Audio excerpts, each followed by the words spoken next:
Madame la Présidente, Monsieur le Secrétaire Général, Madamu Perezida, Bwana Umunyamabanga Mukuru, abayobozi bakuru b'ibihugu n'abaguverinoma, intumwa z'icyubahiro, banyacyubahiro, ku ikubitiro ndashaka gutanga ishimwe rikomeye kandi bifuriza amahirwe Madamu Beba watorewe kuyobora inama rusange ya 80 y'umuryango w'abibumbye, ubuyobozi bwawe ndetse n'ubwitange bwe mu gushyigikira uburyo bw'ubufatanye mpuzamahanga bwagutse buzaba ingenzi cyane kugira ngo akazi kacu kagere ku ntsinzi.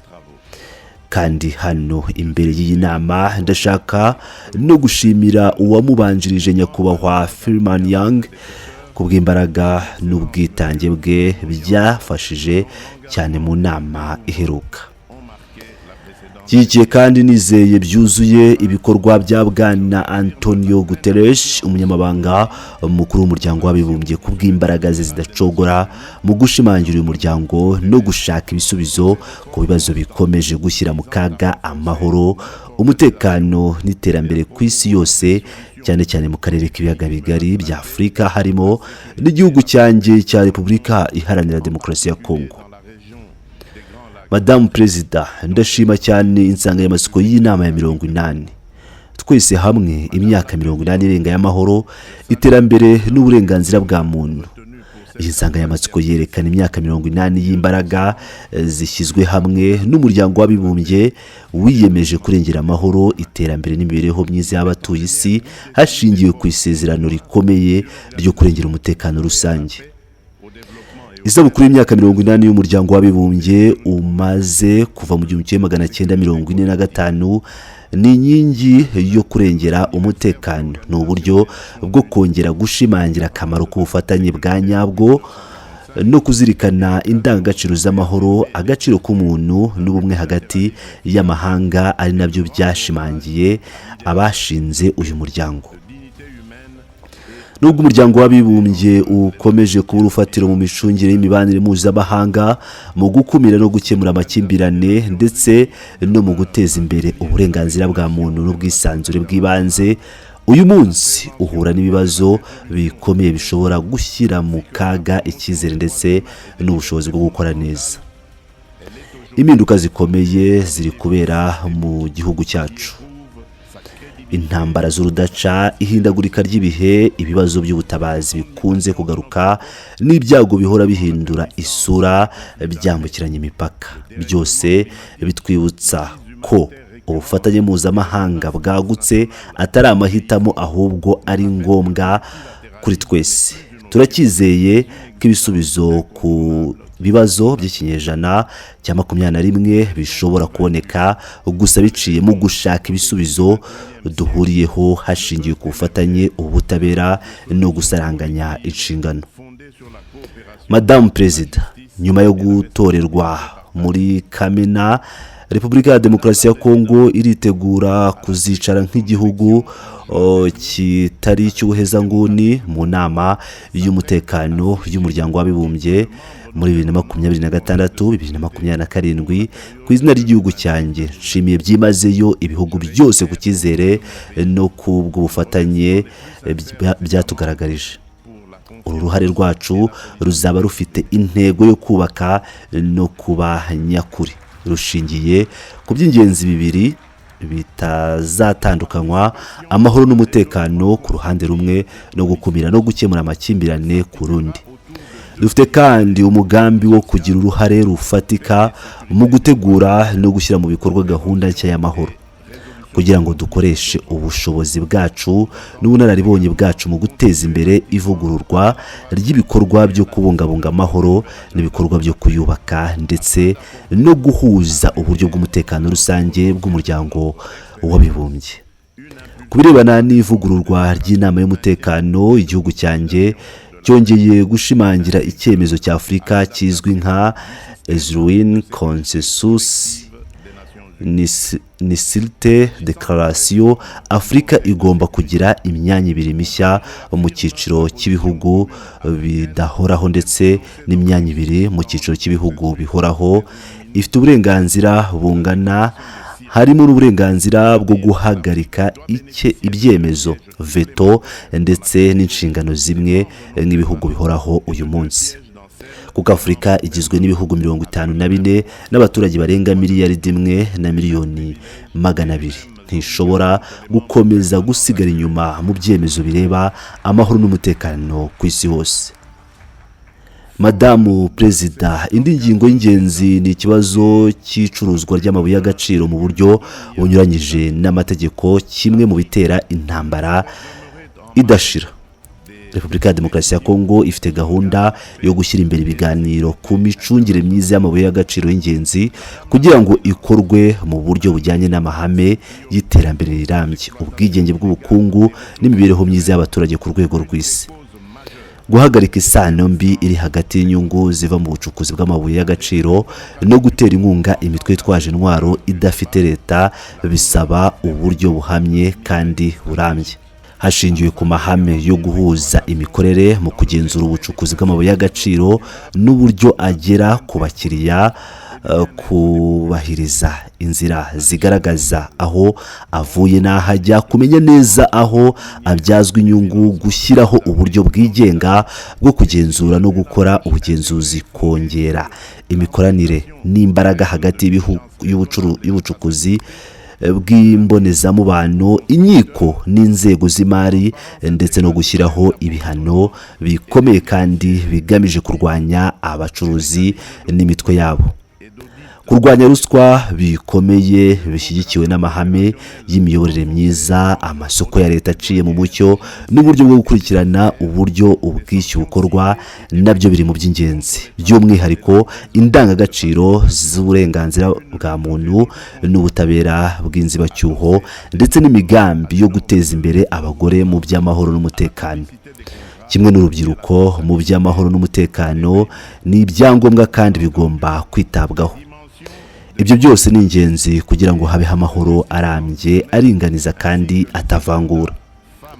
Madamu Perezida, ibi byose bijyana no gushinga komisiyo yigenga y'ubugenzuzi yashyizweho n'inama y'uburenganzira bwa muntu y'umuryango w'abibumbye kugira ngo iperereze ku bwicanyi bwakozwe mu mezi ashize n'abanzi bacu n'ababashyigikiye mu burasirazuba bw'igihugu cyanjye.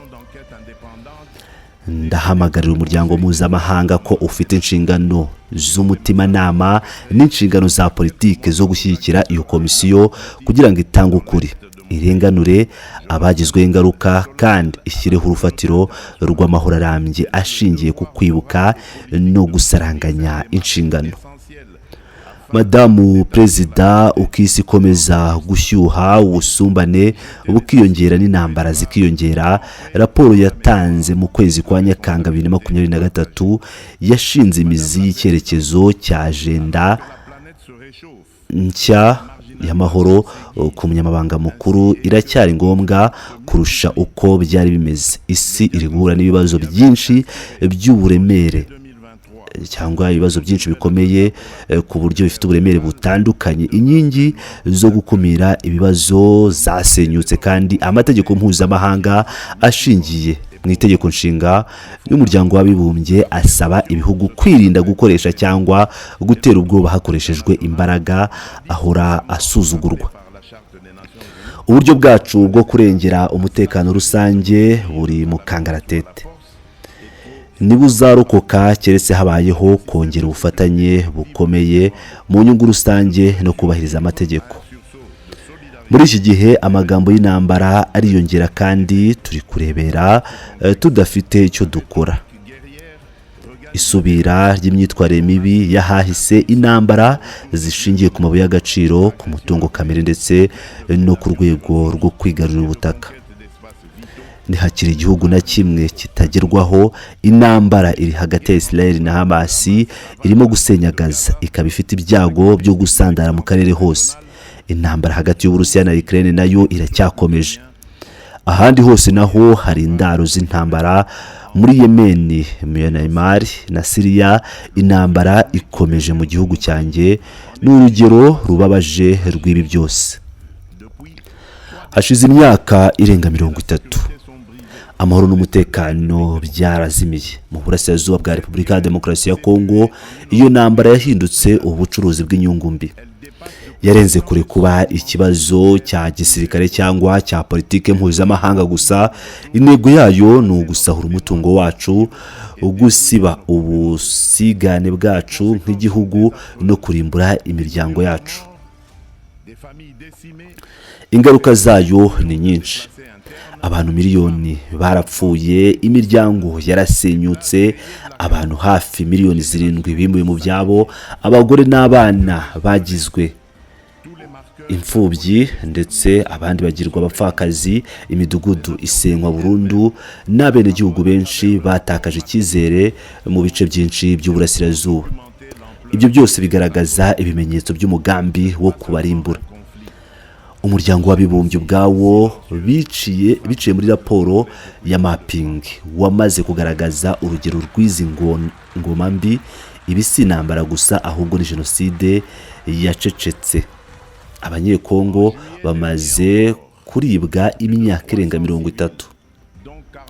Mu kwezi kwa Nyakanga abasivili barenga 300 barishwe, harimo abagore 48 n'abana 19. Mu karere ka Rwenzori bishwe n'umutwe wa AFC M23 bafashijwe n'ingabo za RDF, Rwanda Defense Forces. Ayo marorerwa si ibikorwa byihariye gusa, ahubwo ni igice cy'ubugome bukomeye. Ndashimira Leta Zunze Ubumwe za Amerika ku gitekerezo cyayo cy'ukwezi gushize cyo guhamagaza inama idasanzwe y'inama y'umutekano kugira ngo isuzume ubwo bwicanyi nk'uko byagaragajwe na Human Rights Watch. Mu rwego rwo kurangiza iyi ntambara, inama y'umutekano ibinyujije mu cyemezo 2773 cyo kwa 21 Gashyantare 2025 yasabye ko M23 yava mu mujyi wa Goma na Bukavu no mu bindi bice byose ifite mu maboko, ndetse no gusenya inzego zayo zashyizweho mu buryo bunyuranyije n'ubusugire bwa Repubulika ya Demokarasi ya Kongo, kimwe no guhagarika ubufasha bwose ubwari bwo bwose butangwa kuri M23. Aha ndashimira ubuyobozi bwa Perezida Donald Trump waciye inzira y'ibiganiro byagejeje ku isinywa ry'amasezerano y'amahoro yo kwa 27 Kamena 2025 i Washington DC hagati ya Repubulika ya Demokarasi ya Kongo n'u Rwanda. Aya masezerano asaba mu buryo bweruye Kigali ko ikura ingabo zayo mu gihugu cyacu byimazeyo kandi mu buryo bushimangirwa, ndetse ikanahagarika ibyo yise ibikorwa byo kwirwanaho byose ifite ku mupaka. Iri sezerano risaba kandi ko imitwe yitwaje intwaro idafite leta isenyurwa, ikamburwa intwaro ndetse igashyirwa mu ngabo za FARDC no muri polisi y'igihugu ya Kongo mu buryo bugenzuye kandi bw'igihe giteganyijwe. Risaba kandi gushinga uburyo buhuza ibikorwa by'umutekano no gushyiraho amasezerano akomeye yo kubahiriza ubusugire bw'igihugu, guhagarika imirwano no kuvana ingabo z'u Rwanda ku butaka bwacu, guhagarika inkunga yose ku mutwe wa M23 no gusubiza ubutegetsi bwa leta ya Kongo mu bice byose biri mu maboko y'abo barwanyi. Ni ibintu bitagomba kuganirwaho. Niba koko tugomba kugira amahoro y'ukuri, ndahamagarira umuryango w'abibumbye kugira uruhare mu kubahiriza aya masezerano mu buryo bwo gushyira mu bikorwa icyemezo navuze haruguru. Kugeza igihe bizaba byubahirijwe, amaraso y'abatagira icyo bazira azakomeza kumeneka. Mu buryo bumwe, ku wa 19 Nyakanga 2025 i Doha, Repubulika ya Demokarasi ya Kongo n'umutwe wa AFC M23 basinye ku nyandiko y'amahame asaba impande zombi gukorera hamwe mu gushaka umuti w'amahoro. Ndashimira nyiricyubahiro Sheikh Tamim bin Hamad Al Thani, emiri wa Katari, kubwo kwitanga no kwiyemeza gutanga amahoro muri Kongo no mu karere k'ibiyaga bigari. Byongeye kandi ndashimira cyane ubufatanye bwatanzwe na nyakubahwa Perezida w'inama y'abaminisitiri ya Togo nk'igice cy'uburyo bwa RMI. Iyi gahunda ifite imbaraga zituruka ku bikorwa by'ubufatanye bya Rwanda Process biyobowe buri gihe na nyakubahwa Manuel Gongalo Vilorenko, perezida w'igihugu cya Angola akaba n'umuyobozi w'agateganyo w'umuryango wa Afurika yunze ubumwe, kimwe n'intambwe ya Nairobi Process yagiye ifashwa na nyakubahwa Uhuru Kenyatta wahoze ari perezida wa Kenya.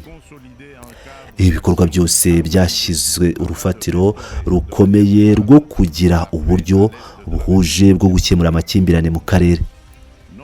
Izi mbaraga tugomba kuzigumana kugira ngo dukomeze ubumwe ku mugabane, gukomeza imbaraga no guhuza ibikorwa by'ubufatanye hagati y'amahanga y'Afurika n'Afurika, no gushyiraho uburyo buhuje bwo gufata ingamba mu kugarura amahoro arambye mu burasirazuba bwa Kongo. Intego yacu iracyari imwe: kuzana amahoro y'ukuri arambye kandi ashobora kugenzurwa, atari amahoro y'igihe gito y'amarangamutima gusa, nk'uko hashize hafi imyaka 30 abenegihugu bacu bagiye bacibwamo mu bice, bacibwa intege n'ibihe by'amahoro y'igihe gito ariko bidashinga imizi. Dutegereje ko umuryango mpuzamahanga ugaragaza umurava no kugira ubutwari bwo guharanira ukuri n'ubutabera. Nibwo buryo bwonyine ukuri kuzatsinda kudahana kandi amahoro akaboneka. Madamu Perezida, inzira y'ububanyi n'amahanga iri gukorwa hagati y'impande zose zifite uruhare mu ntambara, bangamira na gato ubutabera cyangwa ibikorwa byo kwishyurira abahuye n'akaga. Niba isi ikomeza gutindiganya gushyira izina ku babare bwacu, twebwe abanyekongo ntituzategereza. Turi abatangabuhamya nyakuri bibi byose, kandi twebwe ubwacu tuzazana ubutabera, ariko dukeneye ubufatanye bwanyu, inkunga yanyu ndetse no kubahiriza byuzuye amategeko mpuzamahanga. Repubulika ya Demokarasi ya Kongo ntikeneye impuhwe cyangwa ubusa bwo kuyihanganisha. Icyo dukeneye ni ubutabera, ukuri n'agaciro. Igihugu cyacu cyakugize uruhare rwacyo cyangwa cyakoze uruhare rwacyo. Twasinye amasezerano y'amahoro, twemeye ibiganiro, twiyemeje inzira y'ubwiyunge, ariko amahoro y'ibinyoma ashingiye ku kudahana no kwibagirwa ntabwo ari amahoro, ahubwo ni ukuri ku gihe gito gusa. Amateka ntazaducira urubanza ku magambo tuvuga, ahubwo azaducira urubanza ku bushobozi bwo kwemera ibyaha bikomeye byakozwe, harimo na jenoside no kurangiza kudahana. Madamu Perezida, Repubulika ya Demokarasi ya Kongo ni igihugu gifite ubuzima, umutungo kamere w'agahebuzo n'abantu bafite ubushake bwo kwihangana. Turashaka kugira uruhare mu mahoro y'isi, ariko amahoro atangirira ku kwemera ibyago byacu bwite. Ndahamagarira iyi nama y'isi yose ko yemera ku mugaragaro jenoside y'abanyekongo, gushyigikira urugamba rwacu rwo gushaka ukuri n'ubutabera no kudufasha kubaka amahoro arambye mu mutima wa Afurika. Dusaba umuryango w'abibumbye gushyiraho ibihano bigamije abakoze ibyaha by'ubukungu kimwe n'ibyaha by'intambara, ibyaha byibasiye inyokomuntu ndetse n'ibyaha bya jenoside yakorewe mu burasirazuba bw'igihugu cyacu. Dusaba kandi ko umuryango w'abibumbye ushyigikira ibikorwa byose bigamije guca ubucuruzi bw'inyerezwa ry'amabuye y'agaciro bwamaze imyaka myinshi butera inkunga intambara n'amakuba ku baturage. Ibi bikorwa bigomba gushyirwa mu bikorwa ku bufatanye n'umuryango w'abibumbye ndetse n'umuryango wa Afurika yunze ubumwe, abafatanyabikorwa bacu mu iterambere ndetse n'ibihugu bituranye natwe, kimwe n'ibigo by'ubucuruzi n'amabanki byagiye bigura cyangwa bitunganya aya mabuye y'agaciro avanze n'amaraso.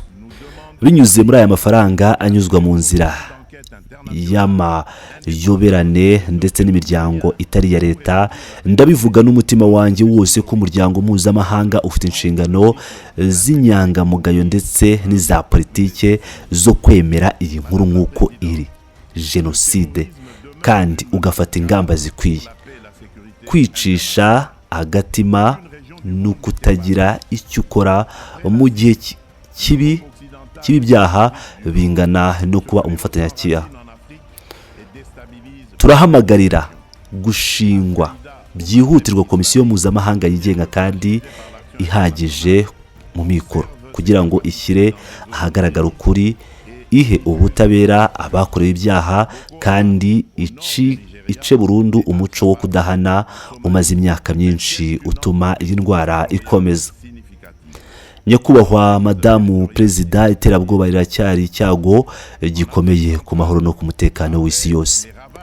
Nta gace na kamwe ku isi katagezweho nyuma ya Aziya, Uburayi bw'uburengerazuba ndetse na Amerika y'Amajyaruguru. Iri tsinda ryamaze gushinga imizi muri Afurika kandi riri guhungabanya uturere twinshi. Al-Qaeda mu karere ka Sahara nubwo yagizweho ingaruka n'ibikorwa mpuzamahanga, iracyafite ubushobozi mu bice bitagenzurwa neza kandi ikomeje gukwirakwiza ingaruka zayo. Boko Haram mu majyaruguru ya Nigeria na Al-Shabaab muri Somalia baracyafite ubwigenge bukomeye bw'uturere bigaruriye. Hagati muri Afurika, nyuma y'akaga katewe na Lord Resistance Army ya Joseph Kony, uburasirazuba bwa Repubulika ya Demokarasi ya Kongo burababazwa n'ibikorwa bya Allied Democratic Forces ADF, umutwe w'iterabwoba w'Abagande wiyemeje gukorera Islamic States. Ibi byihebe bikaba bisize mu nzira yabyo amaraso menshi, ubuzima bw'abantu bwinshi bwazimye kandi biracyari igihombo gikomeye ku mutekano w'akarere. Nk'umunyamuryango w'ihuriro mpuzamahanga rirwanya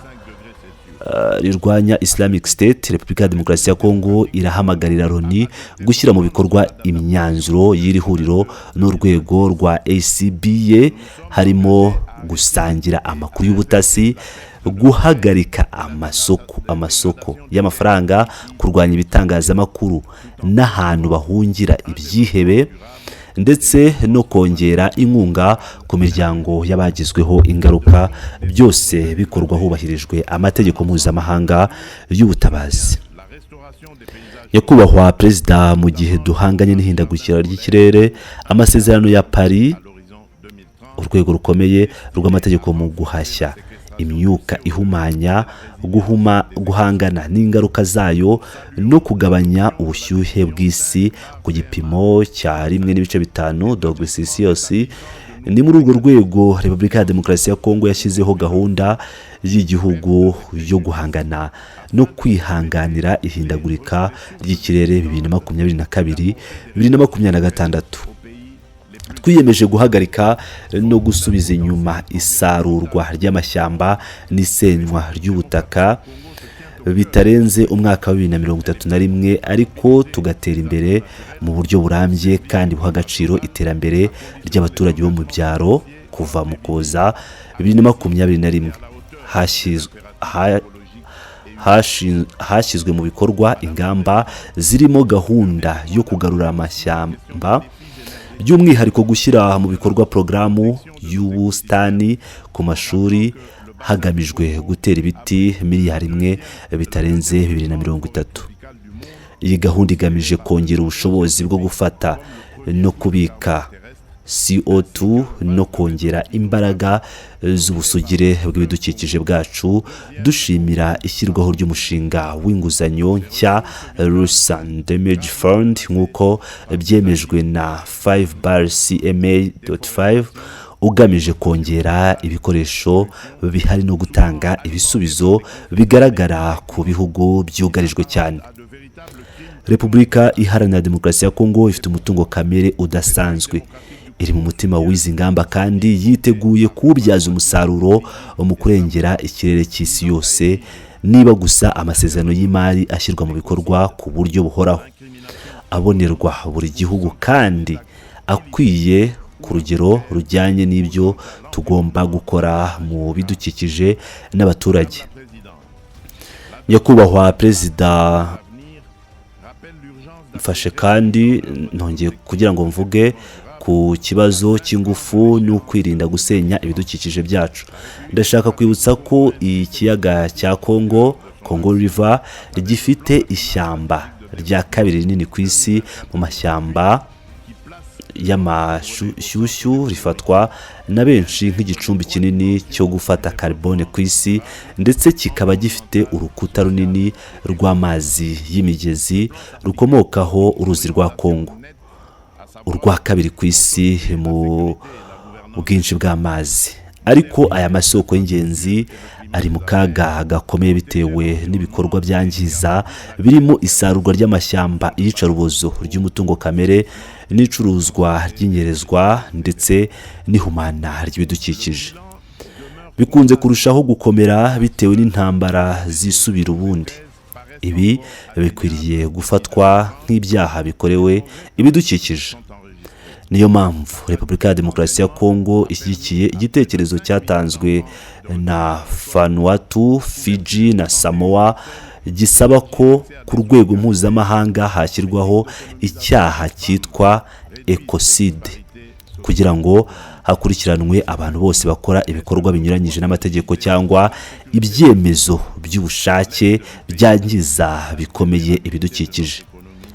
Nyakubahwa Perezida, ishyirwaho ry'amasezerano y'ahazaza Pact for the Future ryibutsa akamaro ko kwihutisha ishyirwa mu bikorwa ry'intego z'iterambere rirambye SDGs, igihe cyazo cyo kurangira cya 2030 gisigaje imyaka 5 gusa.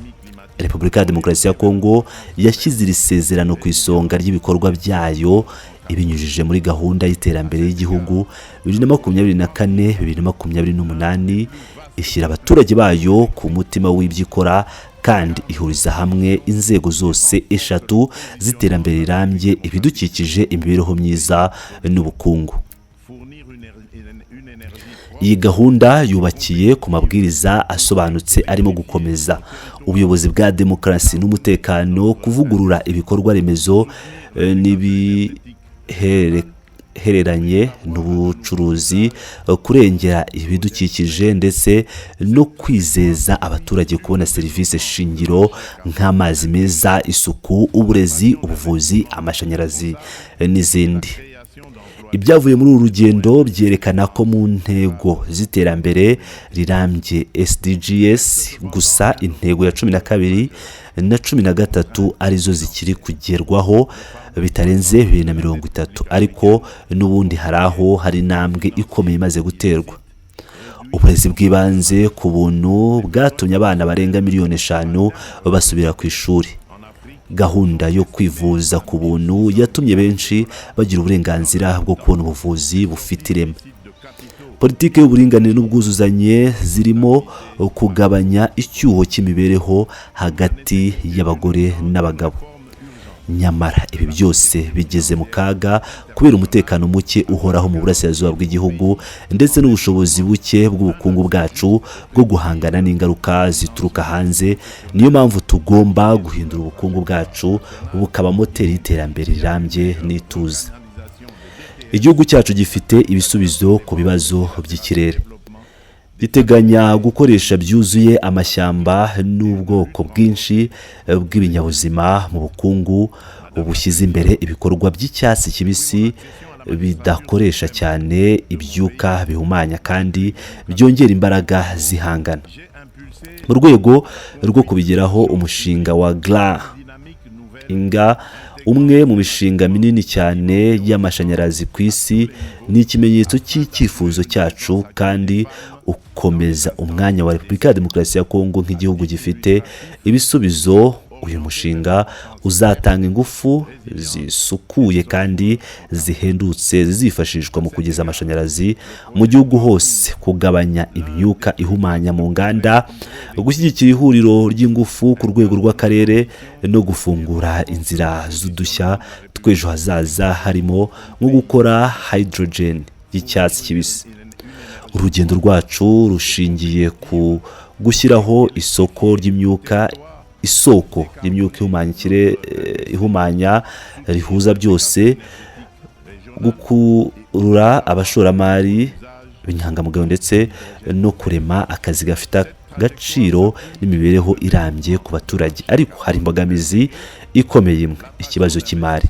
Umwenda munini w'ibihugu bya Afurika wiyongera ku mari yinjira mu buryo bunyuranyije n'amategeko urimo kuduca intege. Ibikenewe kugira ngo Afurika igerweho n'intego z'iterambere rirambye SDGs bigera kuri triliyoni 1 na biliyoni 600 z'amadolari. Muri icyo gihe ikurwaho ry'imari mu buryo bunyuranyije n'amategeko rikomeje kudindiza ifaranga ryacu no guhungabanya ubukungu. Ibi bituma bisabwa byihutirwa ivugurura ry'imiterere y'imari ku isi kugira ngo ibihugu bikiri mu nzira y'amajyambere bibone inguzanyo zidahenze zihoraho kandi zijyanye n'intego z'ibyo bihugu. Ibi bizagerwaho binyuze mu gusaranganya neza special drawing rights, kongera ubushobozi bwa banki mpuzamahanga z'iterambere, gushyiraho uburyo bwo guhangana n'imihindagurikire y'isoko no kongera imbaraga mu kurwanya ikurwaho ry'imari binyuranyije n'amategeko. Nyakubahwa Perezida, kuva nangiye kuyobora igihugu cyanjye Repubulika ya Demokarasi ya Kongo, naharaniye gushyiraho imyitwarire mishya mu miyoborere ya leta, ishyira imbere uburinganire bw'umugore n'umugabo ku nzego zose kugira ngo abagore bagire uruhare rugaragara mu nzego zifatirwamo ibyemezo. Urugero, umubare w'abagore mu rwego rwa guverinoma wazamutse uva kuri 17% muri 2019 ugera kuri 32% muri 2025. Nyakubahwa Perezida, mu rwego rw'ingamba z'imibereho myiza zishingiye ku bice byinshi zigamije gukangurira urubyiruko kugira uruhare mu iterambere ry'igihugu, guverinoma yanjye yashyizeho politike y'igihugu y'urubyiruko. Ibi bigaragaza ubushake bw'igihugu cyo kugira ngo urubyiruko rwitabire ku buryo bwuzuye ibikorwa byose by'igihugu, kandi bigashyirwa mu by'ingenzi bifite intego zisobanutse kandi zishobora gupimwa. Nyakubahwa Perezida, Repubulika ya Demokarasi ya Kongo yifuza amahoro, ubutabera n'iterambere. Yiteguye gufatanya namwe mwese mu gushyigikira Loni ikomeye irimo bose kandi itabogama, ikoresha neza umutungo kamere, umutungo w'abantu ndetse n'undi wose ufatika. Igihugu cyacu giteganya kubyaza umusaruro ibi byose kugira ngo kizubakire ejo heza, urubyaro rw'ejo n'isi yacu dusangiye twese. Imana ihe umugisha abatuye isi, Imana iduhe amahoro arambye nyakuri hagati y'amahanga yose y'isi. Murakoze. Générations futures de notre maison commune, la planète Terre. Que Dieu bénisse l'humanité et nous accorde la grâce d'une paix véritable et durable entre toutes les nations du monde. Je vous remercie.